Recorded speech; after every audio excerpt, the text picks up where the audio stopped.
Assalamualaikum warahmatullahi wabarakatuh. Yang terhormat Ibu Reka Ramadan dan rekan-rekan MN25 yang saya banggakan. Saya Ahmad Irji. Saya Dewa Irfan. Saya Yusuf. Saya Ahmad Ojan. Saya Muhammad Ridwan. Hari ini akan mempresentasikan hasil diskusi kami yang berjudul Indeks Kedalaman Kemiskinan Antar Provinsi Indonesia pada tahun 2021 dan 2025. Maka dari itu, acara kita mulai. Oke, yang pertama kita mulai mengapa indeks kedalaman kemiskinan penting dicermati. Karena indeks kedalaman kemiskinan yaitu P1 mengukur seberapa jauh rata-rata pengeluaran penduduk miskin berada di bawah garis kemiskinan. Semakin tinggi nilai indeks, semakin dalam dan semakin sulit diatasi kondisi kemiskinan yang dialami. Makalah ini menguji apakah indeks tersebut berbeda signifikan antar tahun dari 2001 hingga 2006 menggunakan SPSS. Jadi dari hasil penelitian ini kita menguji pada tahun 2001 sampai 2005 menggunakan uji normalitas untuk menentukan metode analisis yang tepat. Dan yang kedua, uji Kruskal-Wallis, yaitu untuk metode komparatif dan non parametrik.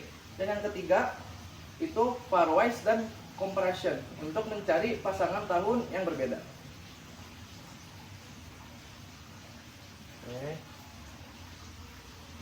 Dan yang kedua itu ada dua kemungkinan yang diuji teman-teman dari hipotesis 0, yaitu tidak terdapat perbedaan signifikan pada indeks kedalaman kemiskinan antar provinsi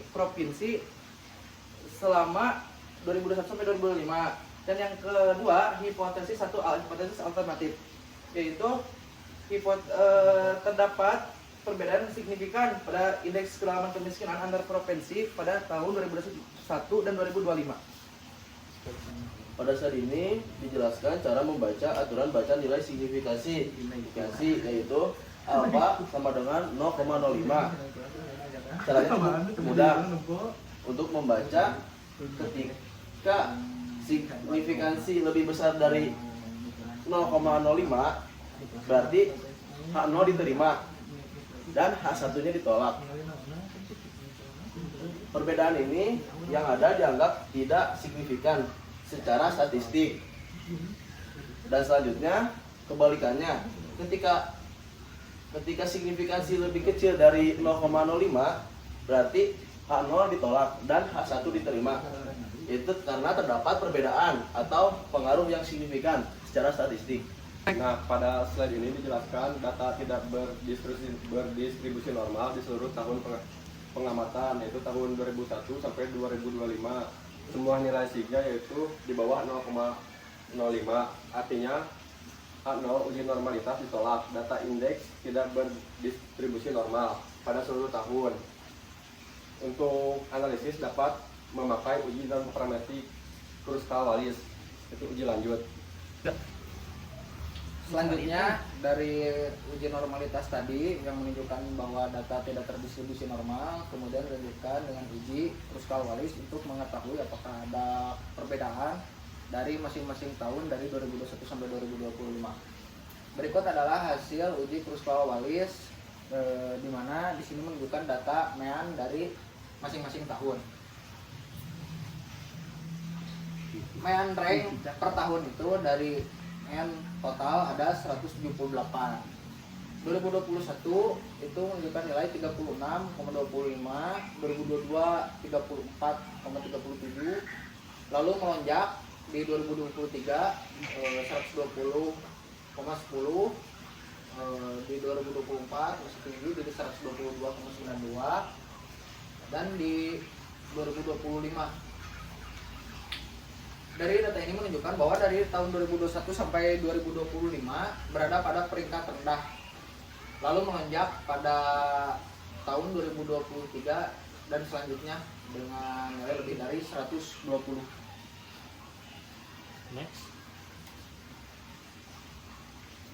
Hasil uji menunjukkan perbedaan yang signifikan dari Kruskal-Wallis H dengan nilai 121,939, lalu dengan degree of freedom atau derajat kebebasannya ada 4, dan asintotik signifikan yaitu kurang dari 0,001. Karena asin signifikan jauh di bawah alfa 0,05, maka keputusannya H0 ditolak secara absolut dan H1 atau hipotesis alternatif itu diterima. Karena di sini menunjukkan psikologi Kruskal-Wallis itu terdapat perbedaan dalam indeks kedalaman kemiskinan yang sangat signifikan dari rentang tahun 2021 sampai 2025. Baik, di sini saya lanjutkan. Di sini ada slide berikutnya yaitu uji lanjut Parwis compression. Pasangan tahun mana yang berbeda-beda. Nah, di sini ada perbandingannya dari tahun 2021, 2022, 2023, dan 2024, 2025. Nah, di sini ada dari tahun 2021 ada adjusting signifikan yaitu 1.00 yang dan 2022 yaitu tidak ada perbedaan dan itu relatif sama. Nah, di sini dan 2023 dan sampai 2024 yaitu yang adjusting signifikannya yaitu relatif sama sampai dengan 2025 yaitu lebih singkatnya di sini antara perbandingan tahun 2021 dan 2025 yaitu tetap stabil dan relatif sama. Nah, di sini saya lanjutkan slide berikutnya yaitu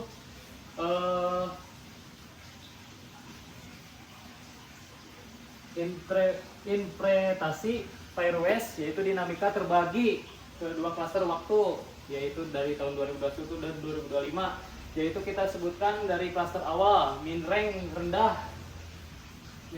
stabil dari 2021 dan 2022 yaitu masih tetap sama dan klaster aktifnya itu dari 2023 sampai dengan 2025 min rank melonjak tinggi dan menetap tinggi rank dari 2023 hingga 2025. Nah, di sini berarti melonjaknya cukup sangat tinggi di antara tahun 2021 dengan 2025. Pola ini mengindikasikan adanya guncangan ekonomi makro atau penyesuaian garis kemiskinan pada tahun 2023 yang berdampak jangka panjang. Oke, di sini saya akan melakukan uji lanjutan Parwis comparison setelah dilakukannya uji Kruskal-Wallis pada data indeks kemiskinan di antar provinsi di Indonesia dari tahun 2021 sampai 2025. Di sini sudah ada data yang menunjukkan indeks kedalaman kemiskinan dari tahun ke tahun dari 2021 sampai 2025 dari tiap provinsi. Lalu di sini ada variabel tahun yang mewakili tahun, angka 1 mewakili 2021, 5 mewakili 2025. Dan di sini ada indeks, yang dimaksud indeks itu adalah indeks kedalaman kemiskinan dari 2021 sampai 2025 yang disusun secara vertikal. Untuk melakukan uji lanjutan, di sini kita masuk pada analyze. Lalu pilih non-parametric test, pilih independent sample. Di halaman objektif kita klik automatically. Lalu field index dimasukkan kepada test field, lalu group dimasukkan tahun. Lalu setting customize test. Median test ke sampel ataupun bisa diklik saja automatically. Tinggal klik run. Di sini muncul hipotesis test summary, tinggal double klik untuk mengaktifkannya.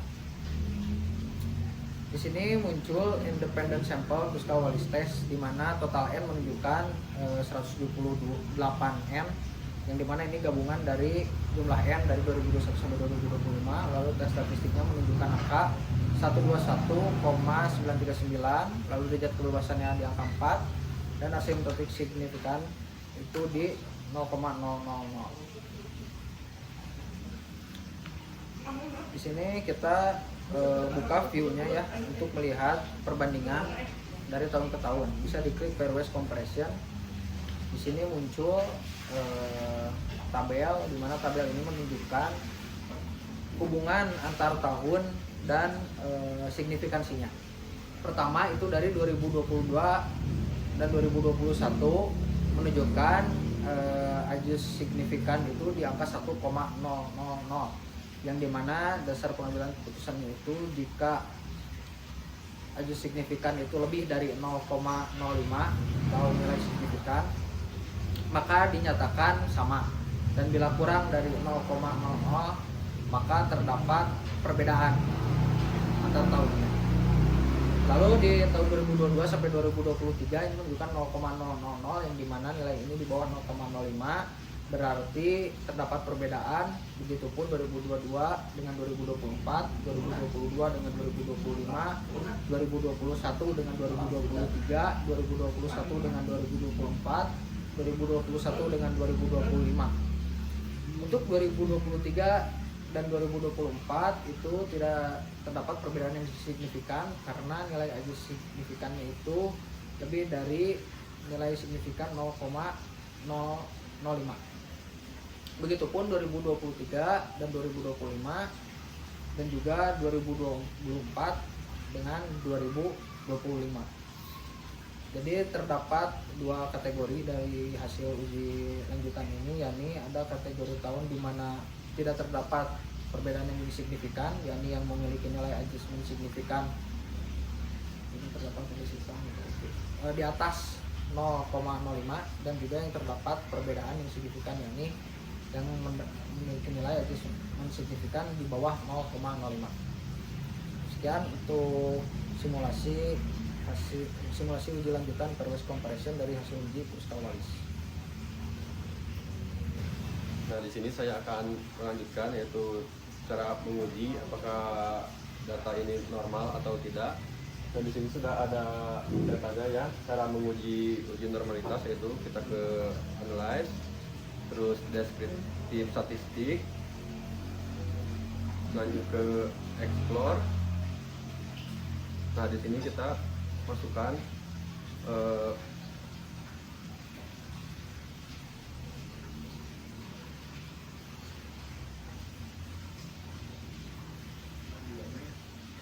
masukkan dari tahun 2021 sampai 2025 ke dependent list.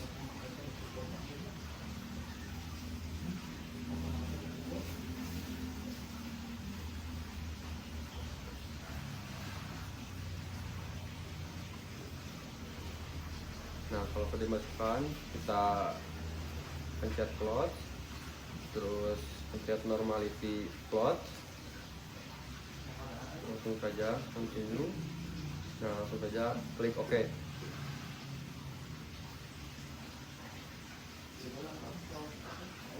Nah, di sini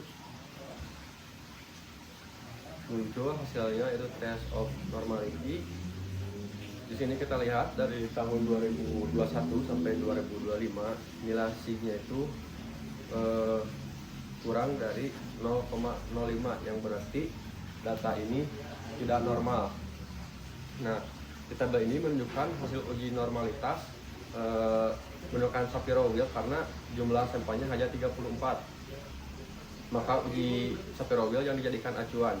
Jika nilai signya lebih dari 0,5 berarti normal, dan sedangkan jika kurang dari 0,5 maka data tersebut tidak normal. Oleh karena itu analisis ini selanjutnya menggunakan uji non parametrik yaitu uji Kruskal Wallis. Ada uji lanjutan.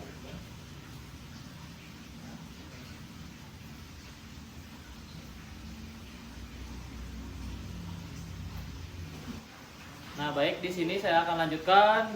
Kita coba analisis dari uji Kruskal Wallisnya, yaitu kita lanjut simulasinya, yaitu kita pencet analisis dan kita lanjut non parametric test, lanjut legacy dialog, lanjut ke independent sample. Nah, di sini tahunnya kita pindahkan ke test variabel, geser ke kanan, dan indeksnya kita geser ke grouping variabel. Nah, udah gitu lanjut define range-nya kita masukin, minimumnya yaitu kita masukin 1 dan maksimumnya kita klik 5 dan kita oke, lanjutkan continue. Dan langsung oke aja. Nah, di sini kita keluar ya. Nah, di sini ini ada muncul range-nya dan terus tes statistiknya. Nah, di sini tes statistiknya kita jelaskan. Nah, di sini tuh kruskal walisnya, kruskal walis H itu yaitu sama dengan 121,939. Nah, di sini nilai H merupakan statistik uji kruskalnya. Semakin besar nilai H, semakin besar perbedaan distribusi atau median antar kelompok. Nah, DF-nya yaitu ada 4 derajat kebebasan dihitung dengan rumus jumlah kelompok kurang lebih dari 1. Karena terdapat 5 kelompok tahun, maka DF-nya sama dengan 5 kurang 1 sama dengan 4. Nah, di sini asim signifikannya sama dengan yaitu 0,000. Nah, di sini nilai signifikasi p-value-nya sebesar 0,000 yang berarti p-value-nya tidak sama dengan lebih kecil dari 0,05. Nah, keputusan ujinya karena 0,000 tidak lebih dari 0,05, maka H0 hipotesis 0-nya ditolak dan H1-nya hipotesis alternatifnya diterima. Nah, baik, begitu saja atas hasil tes statistik uji kruskal walisnya dari saya. Nah, saya di sini akan menjelaskan tentang bagaimana mengerjakan kruskal walis dengan data yang ada. Nah, kita di sini masuk ke analyze, non parametric test, negasi dialog, dan independent sample. Nah, di sini sudah ada indeks. Jadi ini indeksnya kita masukkan ke test variable list dan tahunnya kita masukkan ke grouping variabel. Nah,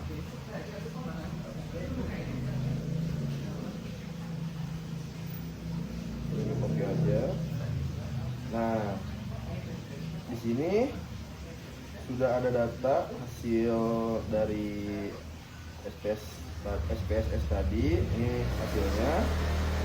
Nah, berdasarkan hasil uji kruskal walis, nilai statistik H sebesar 121,939 dengan derajat kebebasan 4 dan nilai signifikasinya 0,000.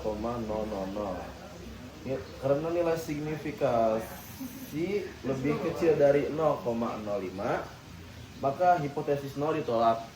Hal ini menunjukkan bahwa terdapat perbedaan yang signifikan pada nilai indeks antar 5 kelompok tahun. Selain itu, berdasarkan table range, terlihat bahwa rata-rata peringkat meningkat dari tahun 1. Nah, ini dari tahun 1 hingga tahun 5. Nah, ini dari tahun 1 sangat meningkat dengan nilai tertinggi pada tahun 5 sebesar 125,67 dan terendah pada tahun 2 sebesar 34,37. Ini menunjukkan adanya perubahan atau peningkatan nilai indeks dari tahun ke tahun. Baik, saya akan lanjutkan dengan menggunakan SPSS. Kita uji normalitasnya. Yang pertama kita masuk analyze, yang kedua kita masuk ke deskriptif statistik, pilih explore.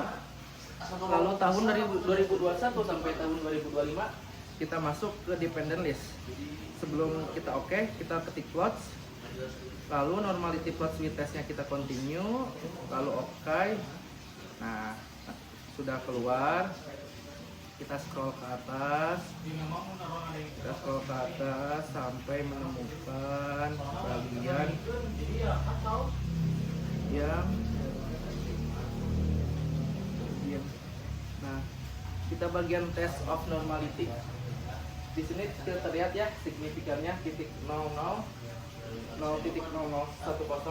yang artinya karena penelitian sampel penelitian ini hanya 34 itu menggunakan uji Sapir-Whorf, yang artinya lebih baik menggunakan Sapir-Whorf karena Sapir-Whorf lebih bisa mendeteksi normalitas data. Oke, sekian. Masuk kepada kesimpulan dari hasil analisis yang kelompok kami lakukan, terdapat 4 temuan utama. Yang pertama, dari hasil uji normalitas ditemukan bahwa data tidak normal berdasarkan uji Sapir-Whorf karena nilai N itu berada di bawah 50 atau lebih relatif kecil, sehingga uji Sapir-Whorf dilakukan karena uji Sapir-Whorf lebih sensitif dalam memindai error dalam sebuah data. Terbukti dari dasar pengambilan keputusan signifikansi di bawah 0,05 bahwa di semua tahun dari 2021 sampai 2025 terdapat data yang tidak normal secara distribusi, sehingga uji norm parametrik itu tepat digunakan, terlebih uji Kruskal-Wallis dalam hal ini. 2. Perbedaan yang sangat signifikan dalam uji Kruskal-Wallis mengkonfirmasi bahwa indeks dari tahun ke tahun, baik itu 2021 sampai 2025, terdapat probability di bawah 0,001. Yang ketiga, 2 klaster waktu dari hasil uji pairwise itu ditemukan juga bahwa ada terbagi 2 periode waktu, yakni periode awal di mana klaster stabil dari 2021 sampai 2022 di angka 30. Lalu klaster selanjutnya yaitu klaster akhir stabil di mana terjadi lonjakan kepada angka 120 di tahun 2023, dan ini stabil sampai 2025 tetap tinggi. Dan yang terakhir adalah lompatan struktural di 2023. Kenaikan indeks terjadi tajam pada 2023 dan bertahan hingga 2025. Hal ini mengindikasikan guncangan makro atau penyesuaian garis kemiskinan. Sekian dari kelompok kami. Baik, itulah yang bisa kami sampaikan. Kurang lebihnya mohon maaf. Kita tutup. Wabillahi taufiq wal hidayah. Wassalamualaikum warahmatullahi wabarakatuh.